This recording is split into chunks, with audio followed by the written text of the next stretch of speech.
Start చేసిన industry, startup company, cinema industry age old industry. Okay, ఇక్కడ ఎన్ని జరగాలో అన్నీ జరిగాయి. సో ఓకే, నెక్స్ట్ కాలర్ తీసుకుందాం. కడప నుంచి రాము కాల్ చేస్తున్నారు. రాము గారు నమస్తే అండి. సార్ రాము గారు నమస్తే సార్. యా చెప్పండి రాము గారు, మీరు ఏమనుకుంటున్నారంటే నిన్న అఖండ ప్రీ రిలీజ్ క్యాన్సిల్ అయ్యింది, ఇంతవరకు ఎటువంటి న్యూస్ లేదు, బట్ ఈరోజు రాత్రికి డెవలప్మెంట్ రావచ్చు అంటున్నారు. సో యాజ్ అ ఫ్యాన్గా ఏమనుకుంటున్నారు మీరు? సార్ ఖచ్చితంగా అవుతుంది అనుకుంటున్నాం సార్. దానికోసం వెయిట్ చేస్తున్నాం సార్ మేము. బాలయ్య సినిమా ఖచ్చితంగా చూడాలని చెప్పని.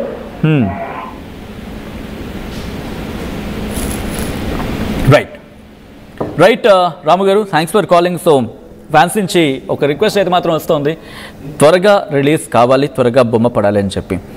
సో కొద్దిసేపు క్రితం వాళ్ళతో మాట్లాడుతూ ప్రొడ్యూసర్స్ ఈరోజు రాత్రికి ఏదో ఒక క్లారిటీ రావచ్చు, ఈవినింగ్ కల్లా గుడ్ న్యూస్ రావచ్చు, రేపు మార్నింగ్ బొమ్మ పడవచ్చు అని చెప్పి. సో ఇందులో ఇంకొక మాట కీలకమైన విషయం, I wish them all the success. రేపు రాత్రికి పడిపోతే రేపు ఉదయానికి పడితే అట్ ది ఎర్లియస్ట్, అభిమానులు కోరుకునేది అదే. ఎట్ ది ఎర్లియస్ట్ అట్లీస్ట్ ఆగిపోయినా రాత్రికో రేపు ఉదయానికో రిలీజ్ అయిపోయి సినిమా థియేటర్లో స్క్రీన్ మీద సినిమా పడిపోవాలనే కదా అభిమానులు కోరుకునేది. అది ఓకే, దాని వరకు. కానీ బుక్ మై షోతో సినిమా ఇండస్ట్రీకి చాలా పెద్ద అనుబంధం కాదు, బిజినెస్ కనెక్ట్ ఉంది. ఓకే, బిజినెస్ కనెక్ట్ థియేటర్లకి బుక్ మై షోకి. It's a very very huge business deal. Okay, book my షోతో కోటాను కోట్ల రూపాయలకి సంబంధించిన లావాదేవీ. బుక్ మై షో అంటే ఏదో మనం టికెట్ కొనేసుకుని వెళ్ళిపోవడం కాదు. It involves crores of rupees behind it.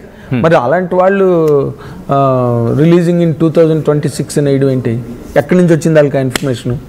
కోర్టులో కేసేస్తే ఏమవుతారు వాళ్ళు? 2026 అని బుక్ మై షోలో మీరు చూపిస్తున్నారు ఇందాక స్క్రీన్ మీద. ఓకే, ఒకసారి అది మళ్ళీ డిస్ప్లే చేయండి కుదిరితే. వాళ్ళు ఎలా చెప్పగలరు అది? వాళ్ళు ఎలా చెప్పగలరు? They are liable for legal punishment. అలా గనక వేస్తే how can they do that? How can a BookMyShow like biggest organisation in the country or in the world for that matter, వాళ్ళు ఎలా చెప్తారు? వాళ్ళు how can they put it? 2026 చెయ్యలేరు. They are liable for legal action. మరి అది ఏంటి? Okay, it is my doubt. Okay, so interesting. Next Balaji Chittoor నుంచి call చేస్తున్నారు, కాల్ తీసుకుందాం. బాలాజీ గారు నమస్తే అండి. నమస్తే సార్. అన్ని వర్క్లు ఆపుకొని దానికోసం వెయిట్ చేస్తున్నాం సార్. రిలీజ్ అవుతుంది అనుకుంటున్నారా? ఒకడైతే ఎప్పుడు అనుకుంటున్నారు? మీ అభిప్రాయం ఏంటి?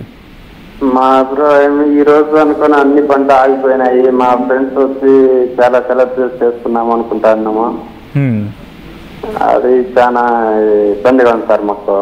అది ఎందువల్ల అని కూడా క్లారిటీ లేదు నాకు ఇంతవరకు. అందుకోసం కాల్ చేస్తాను సార్.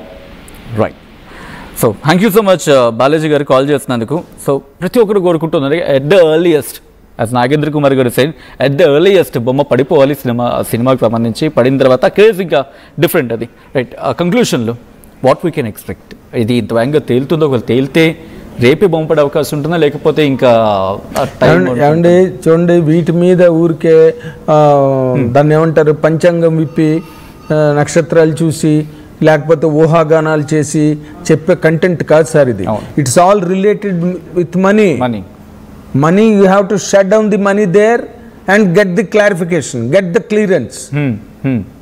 మాటలతో చెప్పడం కదా రాత్రికి రిలీజ్ అయిపోతుందండి, రేపు ఉదయానికి అయిపోతే దాన్ని మించిన బ్యూటిఫుల్ డెవలప్మెంట్ మరొకటి లేదు.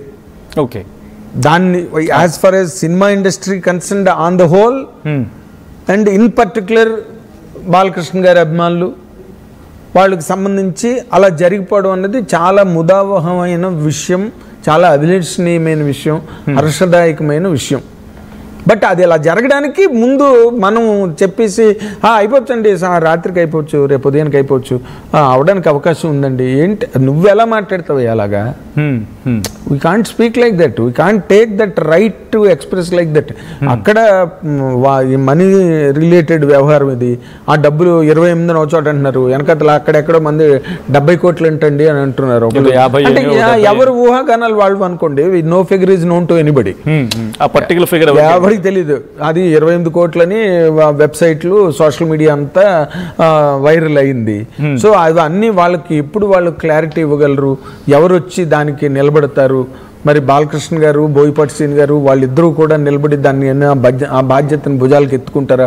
అవన్నీ they have to be awaited and seen in coming hours ఏం జరుగుతుందని. వాళ్ళు తలుచుకుంటే అదేం పెద్ద విషయం కాదు. But why this kind of a stalemate situation has come అన్నదే మనకి అర్థం కాని విషయం. ఇలాంటి స్టేల్మేట్ సిచ్యువేషన్ రాకూడదు కదా. అలాంటిది ఎందుకు వచ్చింది అన్నదే ఇక్కడ దీనిలో చాలా పెద్ద జ్వాలదీప రహస్యం. Thank you so much Nagendra Kumar గారు స్టూడియోకి వచ్చే అంశానికి సంబంధించి విశ్లేషణ అందించే ప్రయత్నం చేసినందుకు. సో మొత్తంగా అయితే మాత్రం బాలకృష్ణ అభిమానులు ఈగర్గా వెయిట్ చేస్తున్నారు ఎప్పుడు బొమ్మ తెర మీద కనిపిస్తుందని చెప్పి. బట్ బొమ్మ తెర మీద కనిపించాలంటే దాని వెనుక ఉన్న ఫైనాన్షియల్కి సంబంధించి మనం ముఖ్యంగా ప్రొడ్యూసర్కి సంబంధించి మాట్లాడుకుంటే క్రమంలో లీగల్ ఇష్యూస్ని ఆ లీగల్ బ్యాట్ని క్లియర్ చేసుకున్న తర్వాత మాత్రమే దీనికి సంబంధించి క్లారిటీ వస్తుంది. సో ఏం జరుగుతుంది? Let's wait and watch.